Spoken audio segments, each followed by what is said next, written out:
ప్రధానంగా ఈరోజు ఈ బేతిపల్లి రెవెన్యూ గ్రామంలో 12,047 ఎకరాలు ఉంది. ఒకే రెవెన్యూ గ్రామంలో ఈ రెవెన్యూ గ్రామం యొక్క విస్తీర్ణము 12,047 ఎకరాలు ఉంది. ఈ 12,047 ఎకరాల్లో 2,026 ఎకరాలు అసైన్డ్ అయితే అసైన్డ్ ల్యాండ్ ప్రభుత్వ భూమి 2,026 ఎకరాలు ప్రభుత్వ భూమి ఉంది. ఈ ప్రభుత్వ భూమిలో సుమారు 980-990 ఎకరాలు ఆనాడు ఇందిరమ్మ ప్రభుత్వంలో నా పేద కుటుంబ సభ్యులకి అఫీషియల్గానే పట్టాలు ఇవ్వటం జరిగింది. పట్టాలు ఇచ్చిన మాట వాస్తవం. ఇంకా అసైన్డ్ భూమి అనేది సుమారు 10,100 పైచిలకు 1000 ఎకరాలకు పైచిలకు అసైన్డ్ భూమి కనపడాలి.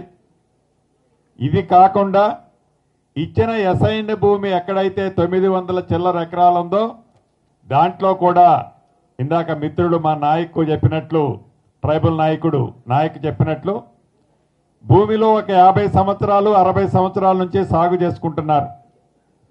సాగైతే చేసుకుంటున్నారు కానీ రికార్డులో మా తాత మా నాయన నేను చెప్పులు అరిగిందాకా ఆఫీసుల చుట్టూ తిరుగుతున్నామని ఆ రైతన్న చెప్పింది రాష్ట్రంలో ఈనాడు ప్రతి రైతు వింటున్నాడు. దీనికి ప్రధానమైన కారణం ఒకటే.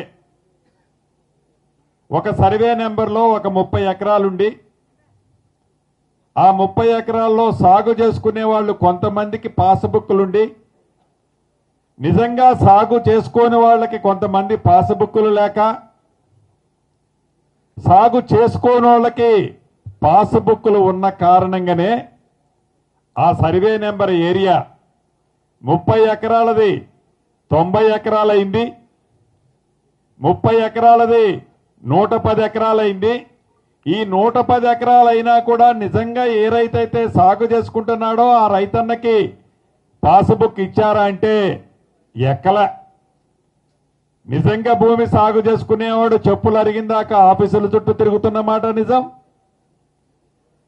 సెంటు భూమి లేకుండా 10 ఎకరాలు 20 ఎకరాలు వాడు బేఫిగర్గా పాస్బుక్ తీసుకొని వివిధ బ్యాంకుల్లోనూ వివిధ ప్రదేశాల్లోనూ దాన్ని తాకట్టు పెట్టి లోను తీసుకుంటున్నమాట నిజం. ఈ రెండూ కాకుండా గత ప్రభుత్వంలో ఈ రైతు బంధు కార్యక్రమం మెయిన్ ఏజెండాగా అత్యధికంగా ఈ పాస్బుక్లు అనేవి ప్రమోట్ చేయబడ్డాయి. భూమి లేని వాళ్ళకి కూడా పాస్బుక్లు ఇవ్వటం జరిగింది. ఇది యథార్థం. దీన్ని అంతా దృష్టిలో పెట్టుకొని ఏదైతే నాగార్జున సాగర్ నియోజకవర్గంలో పైలట్ గా ఒక మోడల్లో అక్కడ ఒక 14 రెవెన్యూ గ్రామాలు సర్వే చేస్తే ఆ 14 రెవెన్యూ గ్రామాల్లో సుమారు 3,500-3,600 ఎకరాల భూమి సర్వే నెంబర్ల కంటే ఎక్కువ భూమి పాస్బుక్లు ఇచ్చిన కారణంగా నిజంగా సాగులో ఉన్నవాడికి నిజంగా సాగు చేసుకునే రైతన్నకి పాస్బుక్లో పేరు లేదు. సాగు చేసుకునే వాడికి 10, 20, 30 ఎకరాలు రైతు బంధు కోసం కొత్త పాస్బుక్లు ఇచ్చారు. దానివల్ల సుమారు 16,300 ఎకరాలు సర్వే చేస్తే తేలింది ఎంత అంటే 3,300, 3,400 బోగస్ పాస్బుక్లు అక్కడ ఏర్పాటు చేయటం జరిగింది ఆనాడు. అదే పద్ధతిలో ఈనాడు ఈ బేతిపల్లిలో ఏదైతే సర్వే జరుగుతుందో సుమారు గౌరవ కలెక్టర్ గారు సర్వే చేసే అధికారులు అందరూ ప్రత్యక్షంగా గ్రౌండ్ మీదకి పోయి నేను చూశాను. ఇది ఎవరినో మభ్యపెట్టో రాజకీయం కోసమో నేను మాట్లాడటంలా. భూమి అనేది ఒక ఎమోషనల్ రైతన్నకి బాండ్ ఉన్న వస్తువు. అది ఎమోషనల్ టచ్ ఉన్నది రైతన్నకి భూమి. ఈ భూ విషయంలో రాజకీయాలకు అతీతంగా ఆ రైతులని మనం ప్రొటెక్ట్ చేసుకోవాలి. ఎవరైతే సాగులో కొన్ని దశాబ్దాలుగా సాగు చేసుకుంటున్న రైతన్నకి పూర్తి భద్రత భరోసా కల్పించాలన్నదే మన ప్రభుత్వం యొక్క లక్ష్యమో ఆలోచన. దాన్ని దృష్టిలో పెట్టుకొని దీన్ని పైలట్గా రాష్ట్ర వ్యాప్తంగా కొన్ని గ్రామాలు చేశాం. పైలట్గా కొన్ని గ్రామాలు చేయటమే కాకుండా రాష్ట్ర వ్యాప్తంగా ఈ సర్వే చేయాలి అన్నది ఈ రాష్ట్ర ప్రభుత్వం యొక్క ఆలోచన, గౌరవ ముఖ్యమంత్రి గారి సూచన కూడా. దాన్ని దృష్టిలో పెట్టుకొని, ఎందుకంటే ఈ బేతిపల్లి అనే గ్రామం రెవెన్యూ గ్రామం నాకు కొత్త కాదు. ఈ నియోజకవర్గంలో పుట్టి పెరిగిన వాడిని. ఈ ప్రాంతంలో నాకు దగ్గర రక్త సంబంధక బంధువులు ఉన్నారు.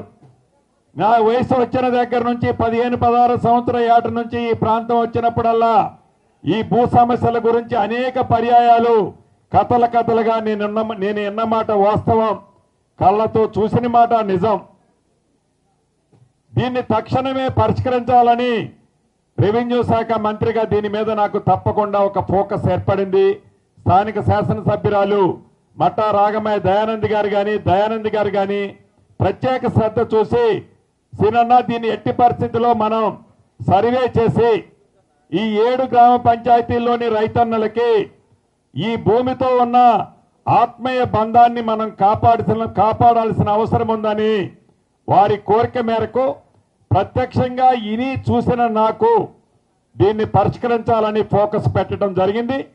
దాన్ని దృష్టిలో పెట్టుకునే ఈనాడు ఈ 12,000 పైచిలకు ఎకరాలున్న దాన్ని ప్రత్యక్షంగా సర్వే చేసి అంగుళం కూడా ఏ రైతన్నకి నష్టం కలగకుండా, ఏదైతే ఆనాడు ఇందిరమ్మ ప్రభుత్వంలో అసైన్డ్ భూమి అసైన్ చేశామో ఆ రైతులకి నష్టం జరగకుండా, ఏవైతే దారులున్నాయో దారుల్ని ఎక్కడా పోగొట్టుకోకుండా, ఇందాక రాంబాబు రెడ్డి గారు ఒకరు చెప్పారు, వారు ప్రత్యక్షంగా కృష్ణారెడ్డి గారు చెప్పారు.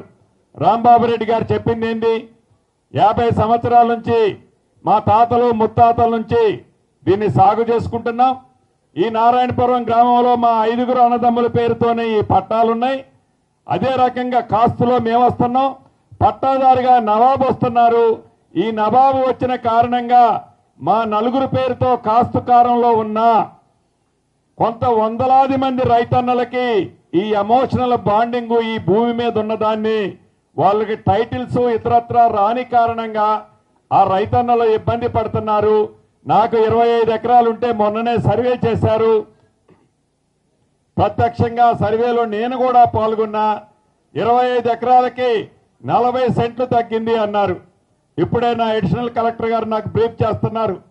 అంటే 2% ల్యాండ్ లెస్ వచ్చింది అనేది వారు చెప్పేది.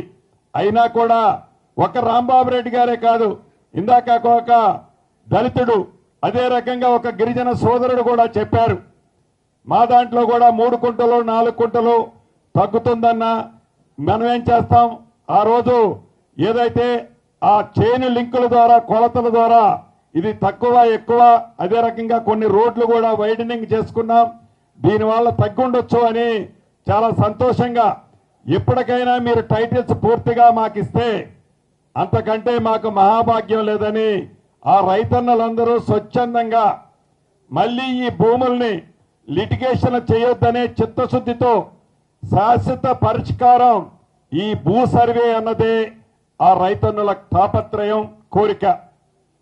ఏదో మొక్కుబడిగా గతంలో లాగా సర్వే చేయటం కాదు. ఇదేదో అర్ధరాత్రి నేను ఓం ఫట్ అంటే అయిపోయేది కాదు. ఏదైతే ఈ రోవర్స్ ఒక ప్రణాళికాబద్ధంగా ఈనాడు ఈ రెవెన్యూ శాఖ ఒక మహత్తరమైన కార్యక్రమంగా చేపట్టి ఒకేసారి కాకుండా రాష్ట్ర వ్యాప్తంగా ప్రతి జిల్లాలో మొదటి విడత 70 గ్రామాలు తీసుకోవాలని అనుకున్నాం. అనుకున్న పద్ధతి ప్రకారం రాష్ట్ర వ్యాప్తంగా ప్రతి జిల్లాలో ఇప్పటికే 20-25 గ్రామాలలో గ్రామ సభలు నిర్వహించుకొని ఆ గ్రామ సభల ద్వారా ప్రతి రెవెన్యూ గ్రామానికి సంబంధించిన బోర్డర్లు కొన్ని ఫిక్స్ చేసుకొని సర్వేలు కూడా స్టార్ట్ అయ్యాయి. చాలా అద్భుతమైన ఫలితాలు ఫీడ్బ్యాక్ వస్తుంది.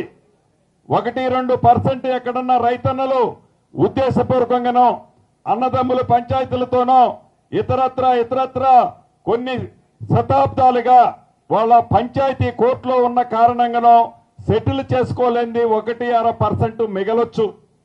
మిగిలిన మెజారిటీ 98-97% ల్యాండ్ ఏదైతే ఉందో మొదట విడత రాష్ట్ర వ్యాప్తంగా ప్రతి జిల్లాలో 70 గ్రామాలు, అదే రకంగా ఎవ్రీ 6 months ఒకసారి చొప్పున 70 చొప్పున నా లెక్క ప్రకారం అయితే ఒక 1.5 year లోపే రాష్ట్ర వ్యాప్తంగా వ్యవసాయ భూమి సర్వేతో పాటు అబాదీ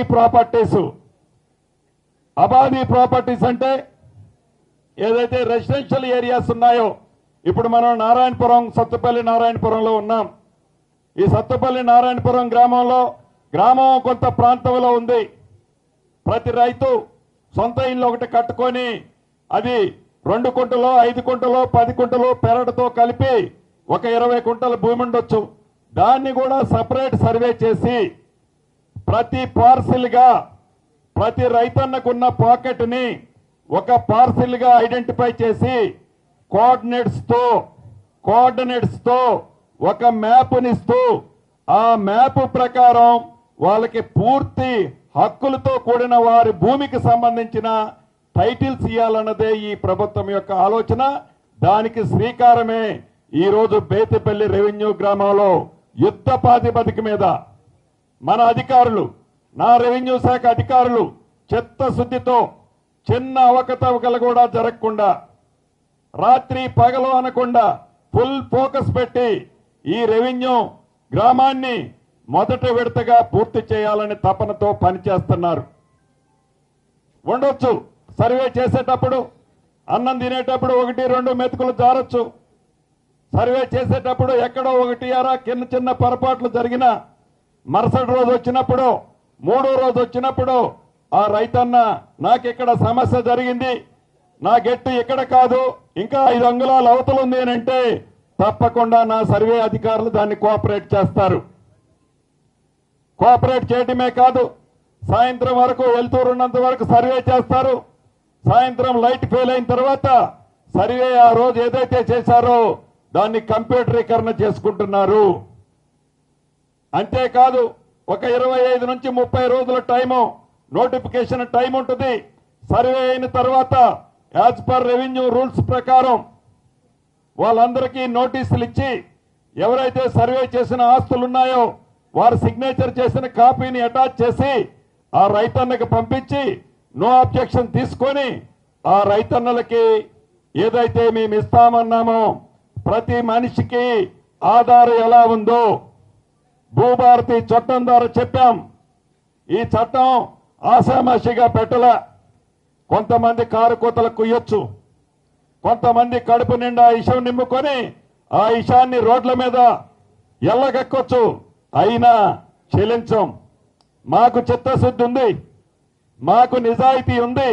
మా నిజాయితీని మీ దగ్గర చెప్పాల్సిన అవసరంలా. మా నిజాయితీ, మా జవాబుదారితనం నా రైతన్నలు, నా రాష్ట్ర ప్రజలు మీ కుళ్ళు కుతంత్రాలకు మీరు రెచ్చగొడితే రెచ్చిపోవటానికో ఈ ప్రజా ప్రభుత్వంలో, ఈ ఇందిరమ్మ ప్రభుత్వంలో మేము లేం. మా జవాబుదారితనం మా రైతన్నలు, మా భూములున్న ఆసాములు, మా భూములు ఎవరైతే ఆనాటి ధరణితో ఇబ్బంది పడ్డారో నిస్సిగ్గుగా ధరణిలో జరిగిన వాటిని మర్చిపోయి ఈనాడు మీరు కూస్తున్న కారు కోతలు వింటుంటే ప్రజలు అసహించుకుంటున్నారనే సంగతి కూడా మీరు మర్చిపోవటం బాధాకరం. అయినా కూడా ఆ ప్రతిపక్ష నాయకులు ఆ తమ్ముళ్ళని నేనేమనను. ప్రజలే మళ్లీ బుద్ధి చెప్పినప్పుడు అర్థమవుతుంది ఏది నిజమో ఏది అబద్ధమో.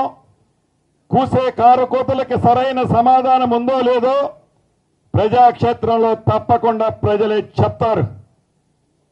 ఇక్కడ నుంచే వాళ్ళకి అందరికీ చెప్తున్నా, ఏదైతే ఒక తానులా ప్రవర్తిస్తున్నారో, రంగులు వేరైనా తాను ఒకటే, ఏజెండా ఒకటే, ఎన్ని ఏజెండాలు పెట్టుకొని కింద మీద బిల్లు కొందలేసినా మాకు రైతన్నల ప్రయోజనాలు ముఖ్యం.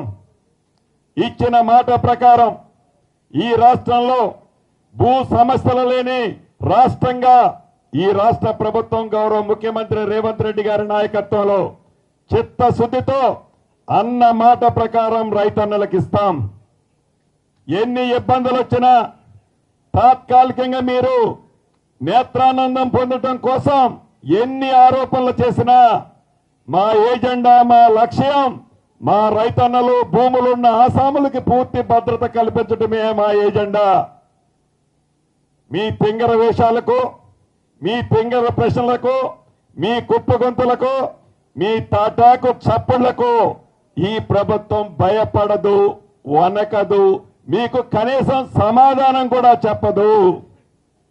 సమాధానం చెప్పాల్సి వస్తే, ఆన్సర్ చేసేయాల్సి వస్తే నా రైతన్నలకు చెప్తా, నా భూములున్న ఆసాములకు చెప్తా. అంతేకాని మీలాంటి వాళ్ళకి సమాధానం చెప్పే అవసరం కానీ, ఆలోచన కానీ ఈ ప్రభుత్వానికి కానీ, నాకు కానీ కూడా లేదని ఈ వేదిక ద్వారా మిత్రులకు తెలియజేసుకుంటూ, ఏదైతే ఈనాడు బేతిపల్లి రెవెన్యూ గ్రామంలో జరుగుతుందో, ఇప్పటికే కొన్ని గ్రామాల్లో రెడీ అయ్యాయి పాస్బుక్స్. అది సూర్యాపేట జిల్లా తుంగతుర్తి నియోజకవర్గంలో కావచ్చు, మహబాద్ జిల్లా మహబాద్ నియోజకవర్గం కావచ్చు, నిజామాబాద్ జిల్లా కావచ్చు. రేపు నేను కరీంనగర్ జిల్లా వెళ్తున్నాను, ఎల్లుండి నిజామాబాద్ జిల్లా వెళ్తున్నాను. ప్రత్యక్షంగా రాష్ట్ర రెవెన్యూ మంత్రిగా ప్రతి జిల్లాకి నేనే వెళ్తాను. నాకు నమ్మకం ఉంది, నాకు విశ్వాసం ఉంది. ఈ భూభారతి చట్టం అనేది పేదవాళ్లకి, రైతన్నలకి మంచి జరుగుతుందనే చిత్తశుద్ధితో ఏర్పాటు చేసిన ఈ భూభారతి చట్టం ప్రజలకు ఉపయోగపడుతుందనే పూర్తి విశ్వాసంతో ప్రత్యక్షంగా ప్రజల వద్దకే, ప్రతి జిల్లాకి నేనే స్వయంగా వెళ్తున్నాను. ఆనాడు మీరు పెట్టిన చట్టం అప్పుడు ముఖం చాటేసుకున్నారు. ఆనాడు మీరు పెట్టిన చట్టం అప్పుడు ప్రజల గగ్గోలు పెడుతుంటే, రిజిస్ట్రేషన్ 7 నుంచి 9 నెలలు జరగకపోతే ఒక్కళ్ళు ఎక్కడా అడ్రస్ చేయలే. ఆనాడు మీ చట్టంతో సమస్యలు వచ్చి అనేక మంది ఆత్మహత్యలు చేసుకుంటే నిస్సిగ్గుగా బెడ్షీట్ కప్పుకొని పడుకున్న మీరు, ఈ ప్రజా ప్రభుత్వం ఏదైతే ఇందిరమ్మ రాజ్యంలో ఈ భూభారతి చట్టం ప్రజలకి చుట్టమలా చేస్తుందని ఈ చట్టం ఏర్పాటు చేసేనాడు చెప్పాం. అంతేకాదు, మీరు చట్టాన్ని ఏర్పడిస్తే సుమారు 3.5 సంవత్సరాలు ఆ చట్టానికి నియమ నిబంధనలు ఏర్పాటు చేసుకోవటం చేత కానీ మీరు చట్టాన్ని ఏర్పాటు చేసిన 3వ నెలలోనే రూల్స్ అండ్ రెగ్యులేషన్స్ ఏర్పాటు చేయటమే కాకుండా అది ప్రజలకు ఉపయోగపడే విధంగా ఈ చట్టాన్ని ప్రజలకు ఇచ్చాం. అది నిబద్ధత అంటే, అది ప్రజా ప్రభుత్వం అంటే, అది ఇందిరమ్మ రాజ్యం అంటే. ఈనాడు ప్రత్యక్షంగా ప్రతి జిల్లాకి నేనే వెళ్తున్నా రెవెన్యూ మంత్రిగా. ప్రతి జిల్లాలో సమస్యలని, రైతుల కష్టాలని రైతుగా తెలిసిన రైతుగా వాటిని ఎలా పరిష్కరించాలో స్థానిక ప్రజాప్రతినిధులతో, అధికారులతో చర్చించి అక్కడికక్కడే అక్రాస్ ది టేబుల్, నాతో పాటు అధికారులు, ఉన్నత అధికారులు కూడా ఉంటారు. అక్రాస్ ది టేబుల్ ప్రజలకి మంచి ఏది జరుగుతుందో, ప్రజలకి మంచి ఏదని అనుకుంటుందో, ఎవరు ఎన్ని అనుకున్నా ప్రజల కోరేదాన్నే ఈ ప్రభుత్వం చేస్తుంది. వారి స్వార్థం కోసం, వారి స్వలాభం కోసం వారు తయారు చేసుకున్న ఒక చట్టం ద్వారా సంక్రమించిన ఆస్తిని కాపాడుకోవటం కోసం ఒక కొత్త భూతాన్ని అడ్డం పెట్టి ఈ 22A భూతము ద్వారా ఆనాడు అక్రమంగా సంపాదించిన ఆస్తులని తెరచాటున దాన్ని రెగ్యులైజేషన్ చేసుకోవాలని మీరు ఏదైతే తపన పడుతున్నారో, మళ్ళీ ఈ వేదిక మీద నుంచి చెప్తున్నా, అది ప్రజల సొమ్ము, తింటే వంట పట్టదు. ఎన్ని వేల ఎకరాలు మీరు అక్రమంగా సంక్రమించుకున్నారో ఇప్పటికే రాష్ట్ర ప్రభుత్వం ఎస్సీటీని వేశాం. దాని ద్వారా మీరు ఎంత ప్రజలను రెచ్చగొట్టినా నా రైతన్నలకి, హైదరాబాద్ కోరు ప్రాంతంలో ఉండే ప్రజానికానికి నిజమేంటో తెలుసు. ఈ ప్రభుత్వం యొక్క చిత్తశుద్ధి, నిబద్ధత ఏంటో తెలుసు. అంతేకాని వారిని ఫ్రంట్ రోల్లో పెట్టి వేలాది ఎకరాలు అక్రమంగా సంపాదించుకున్న ఆస్తులని ప్రొహిబిటెడ్ లిస్టులో ఈ ప్రభుత్వం వచ్చిన తర్వాత పెట్టిన ఆస్తులని రిలీజ్ చేసుకోవాలని మీరు కంటున్న కలలో ఈ ప్రభుత్వములో పప్పులుడకవు. ఈ ప్రభుత్వములో పప్పులుడకవు. ఎలా చేయాలో మీకు అక్రమంగా సంపాదించిన ఆస్తులు ఎలా మీరు రెగ్యులైజ్ చేసుకోవాలని తపన పడుతున్నారో ముక్కు తాడేసి ఎలా కట్టాలో ఈ ప్రభుత్వానికి తెలుసు. కాబట్టి ఫ్రంట్ రోల్లో అమాయకులైన నా కుటుంబ సభ్యులు ముందు పెట్టి మీ డ్రామాలు కట్టేసి రాజకీయాన్ని రాజకీయంగా చేయండి. రాజకీయాన్ని రాజకీయంగా చేయండి. మీరు మాట్లాడుతున్న మాటలు సొల్లు పురాణాలు కాదు. సొల్లు పురాణాలు కాదు. సొల్లులు చెప్పి ప్రజలను మభ్య పెడుతున్నాను అనుకోవద్దు. మీ సొల్లు పురాణాలు ఇకనైనా బంద్ చేయండి. పచ్చ కామెర్లు వచ్చినోడికి పచ్చగల్లలాగానే నీ మైండ్ లో 10 సంవత్సరాలు నువ్వు పరిపాలించేటప్పుడు ఎంత జనం దగ్గర కలెక్ట్ చేశావో అదే ఫిగరు నీ మైండ్ లో తిరుగుతుంటే ఆ ఫిగరు ఈ ఇందిరమ్మ రాజ్యం మీద రుద్దాలని చూడకు. నువ్వు ఒక స్క్రిప్ట్ రాస్తావు. నీకు అనుబంధ పార్టీ కేంద్రంలో ఉన్న పార్టీ ఆ స్క్రిప్ట్ చదువుతాడు. ఆ సోదరుడు ఒక స్క్రిప్ట్ రాస్తాడు. దాన్ని నువ్వు చదువుతావు. తోడు దొంగలు మీ తోడు దొంగల్ని ఈ ప్రభుత్వం ఉపేక్షిస్తుంది, చూస్తుంది.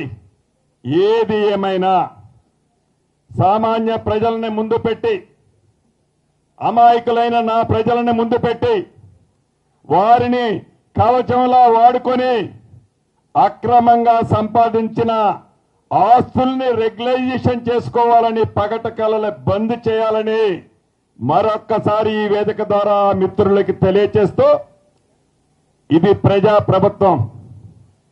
పేదవాడి కష్టము తెలిసిన ప్రభుత్వం. పేదవాడికి అండగా ఉండే ప్రభుత్వం. నీ చట్టమేందో ఆనాటి 5 సంవత్సరాల్లో ఇదే ప్రజలు గమనించారు. ఎస్, ఈ భూభారతే వచ్చే ఎన్నికల్లో మా ప్రభుత్వానికి రెఫరెండం అని చట్టం పెట్టేనాడు చెప్పాం. ఈ రోజుకి అదే మాట మీద ఉంటున్నాం.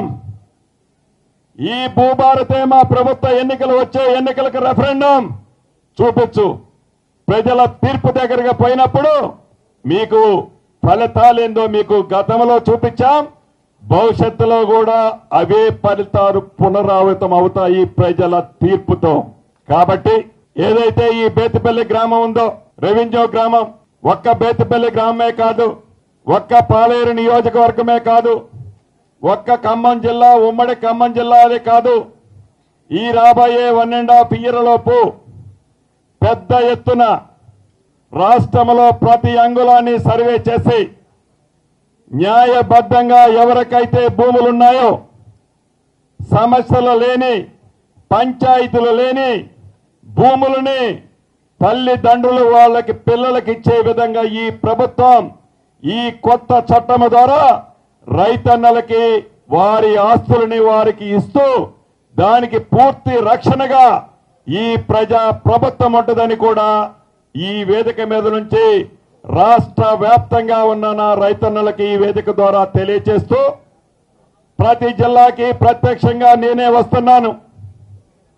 మీ కష్టాలు ప్రత్యక్షంగా చూస్తా. మీరు చెప్పిన ప్రతి సమస్యని ఇంటా, అధికారుల్ని అక్కడే ఆదేశిస్తా. మీ సమస్యలని వీలైనంత తొందరలో ఈ ప్రభుత్వం చిత్తశుద్ధితో పరిష్కరిస్తుందని కూడా ఈ వేదిక ద్వారా రాష్ట్రంలో ఉండే నా రైతు సోదరులతో పాటు భూములున్న ప్రతి రైతన్నకి తెలియచేసుకుంటూ మీ అందరి దగ్గర సెలవు తీసుకుంటున్నాను.